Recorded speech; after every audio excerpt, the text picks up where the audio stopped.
নিজের দুঃখের কথাও কাউকে বললেন না, সুখের কথাও কাউকে বললেন না। কথাটা একটু শুনতে আপনার কাছে অন্যরকম লাগলেও একটু ভিতরে গেলে আপনি নিজেই বুঝতে পারবেন।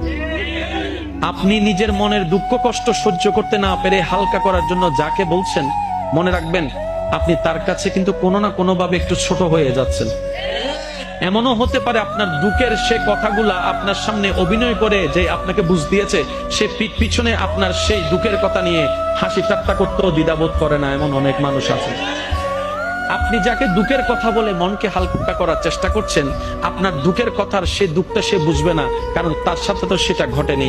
সেজন্য আপনাকে 3 মাস 4 মাস 3 বছর পরও হয়তো আঙ্গুল তুলে দেখাই দিতে পারে, সেই কথাটার কথা দিয়ে খোঁটা দিতে পারে। কথা বলেন ঠিক না? দুঃখের কথাও মানুষকে বলে শান্তি নেই। এবার আপনি বলবেন ভাইয়া সুখের কথা কেন বলবো না? আমি বলি কি ভাই, দুঃখের কথা শোনালে যেরকম মানুষ দাম দেয় না, সুখের কথা